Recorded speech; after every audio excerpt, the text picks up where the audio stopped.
Hey, what's up, everybody? This is Monster, and I am back again today with another headphone review. Today, we're going to be doing something a little bit different. With me, I have an electrostat headphone system from Hifiman. This is called the Jade 2. And this was sent to me by Hifiman, for my opinion. And even though it was sent to me by Hifiman, I'm still going to be given my honest opinion on it, what I like about it, what I don't like about it. And let me preface this by saying that this is the first e-stat system that I've ever spent any amount of significant time with. So maybe some of the things that I say are obvious to you people who have e-stats, maybe they're not. So,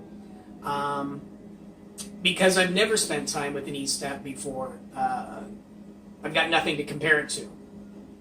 So, I will do my best to try to cover everything that I think about this system, what I like about it, and what's not so great about it.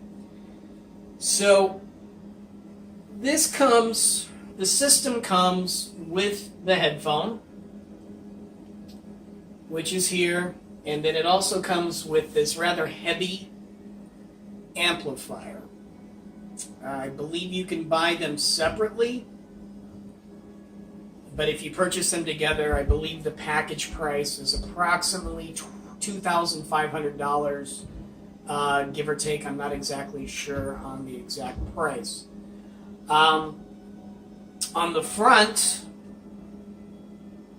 of the amp, you have a power button. You've got a button here that switches from RCA to balanced, and then your volume control, and then you've got two jacks. So if you want to listen to two Jade 2s at the same time, you can. And then on the back,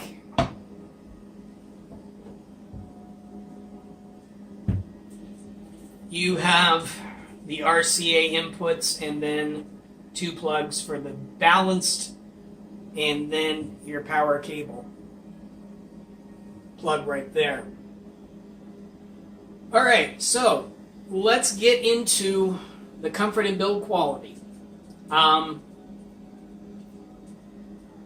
headphones themselves are very, very, very light. I mean, these are just super light. And the cable it comes with is fixed. So you can't swap out the cable. It's like a flat ribbon style cable. And then you got the plug that goes into the amplifier right there. They're very comfortable. It's almost like you're not wearing anything. So if you like comfortable headphones, you're going to like these. The build quality, I haven't had them enough to tell you, oh, these are going to last you 20 years. I haven't had any problem with the system. All right, so how do these sound? This is going to be tough for me because there's a few things about this headphone that I really, really like.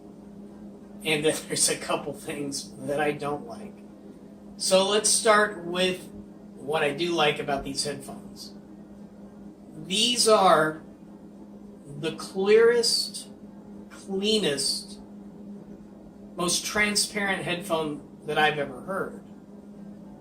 And fastest. You hear everything. It's like, wow. I use a particular mellow depth track to test speed on headphones. And I've been using this track since I started this channel. So I'm pretty familiar with this track. While testing speed, I discovered a layer of music in that song that I had never heard before. And I was like, damn. So if you are a detail monger and you enjoy a very crystal clear sound, you're going to love these headphones. I mean, it is just like you hear everything. and it's super clean. The speed is mind-blowing. It's like I did the Empyrean video a couple months ago, or a month or two ago, and at that point, that was the fastest headphone I had ever heard. Well, now this thing is just ridiculous. It's like it's just there and it's gone. There's no decay. It's just gone. It is, even though it is highly detailed, there's no sibilance. I don't detect any sibilance whatsoever in the upper mids or the highs. Now, I do use an R-to-R DAC in my system, which tends to be warmer than a Delta Sigma DAC, so perhaps that has something to do with it. But in my system, there's no sibilance whatsoever. So the fact that they were able to get it so clear, so clean, and so transparent, and just detail galore, without being sibilant, I really like that. The mids are neutral, beautiful, fantastic mids.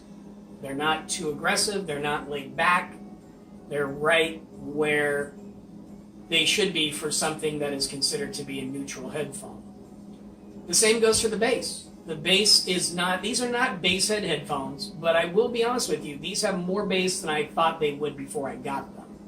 I was expecting this really anemic bass response. And it's not. It's not an anemic bass response, but these are not bass head headphones. When you're listening to music that has accentuated mid-bass, you will hear it on this. I've actually felt some slam out of these, which surprised me. The sub-bass,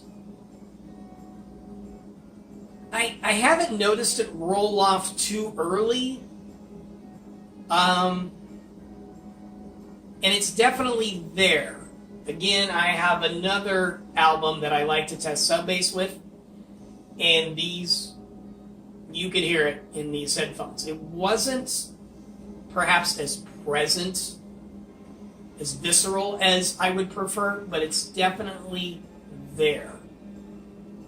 So, in my opinion, this is a fantastic sounding headphone. It's just really, really good. It's got good texture. If you listen to metal or anything with aggressive sounding guitars, it comes through. It's not glossed over. These are really good. They sound brilliant. I've listened to pretty much every genre that I enjoy listening to, and I liked it.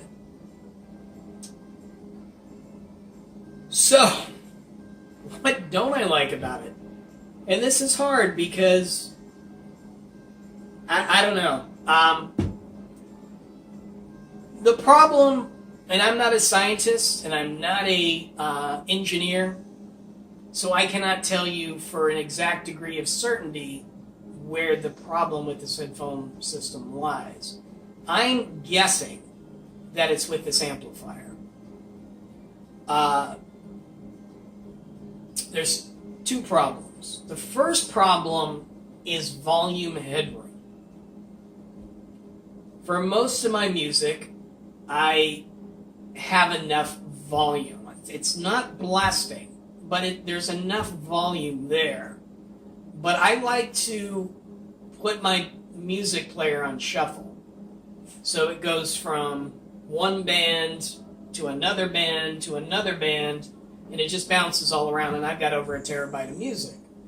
So for most of the music, even though it wasn't blasting, it was enough volume. But on some albums where the mastering had a lower volume, I went to turn it up and I realized, oh, it's already maxed.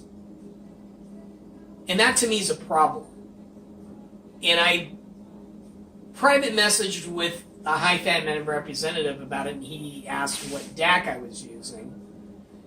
And I told him, look, man, it's not my DAC. I've had plenty of amps. I've had the Gilmore Light Mark II. I've got my Glen OTL. I got my vintage receivers. Never, ever, ever with any of those is there ever any lack of headroom with the volume. It's like, if anything, it's got too much volume. Right? On my Glen, depending upon the tubes, sometimes I can only get it to about 9:30, 10 o'clock on the dial. So it isn't the DAC, the voltage output of the DAC. It's just this amp is, my opinion, not strong enough. It's not loud enough across the board for all music. But for the most part, I would say about 70 to 75% of the time, it was enough volume at moderate listening levels. Now, because I'm in my 50s and I am a metalhead, I like to crank it up. And this amp doesn't give me that opportunity to really just get going. So that's the first problem. The second problem, and this is where I'm not sure what the problem is, the bass starts to distort. Okay? Now, I've read about another person that has this system, and they experienced the same thing. So I don't believe either pieces of this system are faulty. And the other guy was of the opinion that the headphones themselves are bottoming out with the bass. I don't know if that's true. I'm tending to think it is, again, with the amp, but don't quote me on that. At moderate listening levels, this thing sounds fantastic.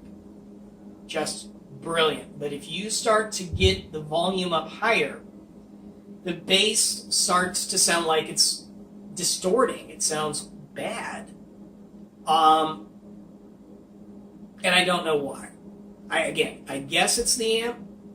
It could be the headphone. It could be the combination of the two. I simply don't know. So,